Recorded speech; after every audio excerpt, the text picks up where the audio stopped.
Now let's dive deep into this big LGBTQ story for today. I'm John Buckley, and let's queer up drag culture. Drag Race UK winner The Vivienne's shocking cause of death is announced and community is stunned. The family of James Lee Williams, best known as RuPaul's Drag Race UK Season 1 winner, The Vivienne, has confirmed that the beloved drag star died from a cardiac arrest by ketamine use.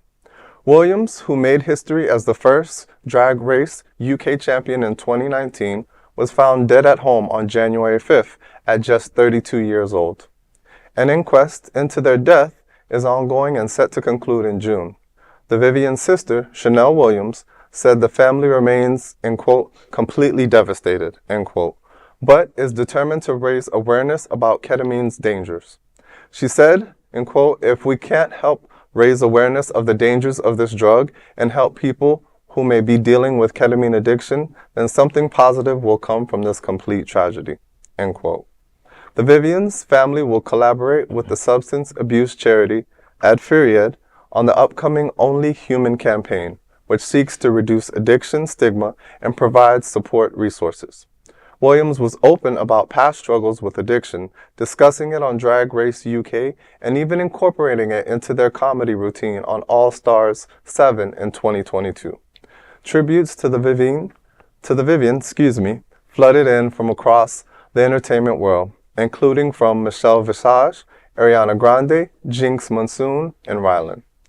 They were posthumously honored with the Icon Award at the Metro Pride Awards, and their legacy will be further remembered in an upcoming documentary, Dear Viv, announced by Drag Race production company World of Wonder.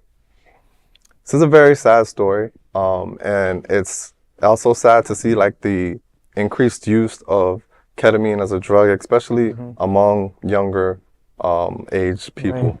Right. It's devastating because it's very addictive like any other drug. You know, I've never experienced any of that, but I've seen and I've heard like story after story of somebody overdosing or going into cardiac arrest, and that's it. Right. Yeah. What people don't realize is that a drug may do something great for you, but you don't realize it has one great thing, but like millions of side effects. Exactly. You know, and once you get stuck, and it's a shame that, you know, the Vivienne died, but, you know, hopefully we can use her as a role model to help other people to do have this problem, or even have questions about, hey, should I try this, of not to, and just educate people on this. And then the tragedy is a tragedy, but at least the tragedy has a positive outcome from it. Right. And, you know, I think that historically, the LGBTQ plus community has had higher incidences of drug use, alcoholism, and given today's cultural climate, I can see those statistics rising again.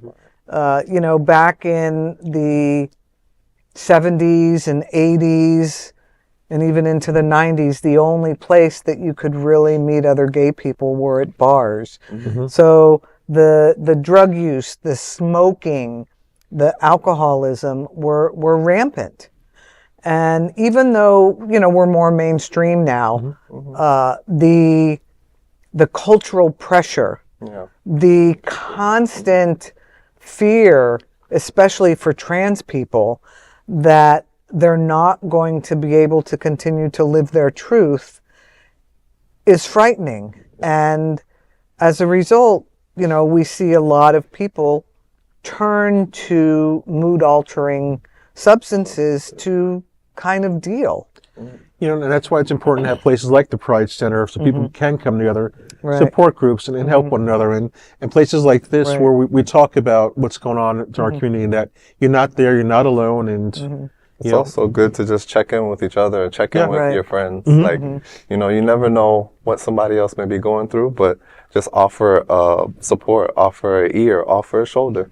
Exactly. And, you know, let them know you're here for them. Yeah, and there are a lot of organizations and programs that if you feel that you need someone to talk to, that you are trying to get into recovery and don't know how, there are a lot of resource lines. No matter where you live, I'm sure that there is a resource line.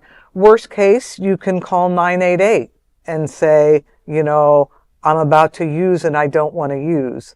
And they can help you through that. So, you know, nobody has to do this alone. Correct. Whether you're reaching out to a local organization or a national organization, there are people out there 24/7, 365 who are there for you to talk to if you need it. So please remember that. That is a big LGBTQ story for today. There is no other queer nonprofit media platform like this in the entire world. Support our LGBTQ stories by subscribing and sharing Queer News Tonight.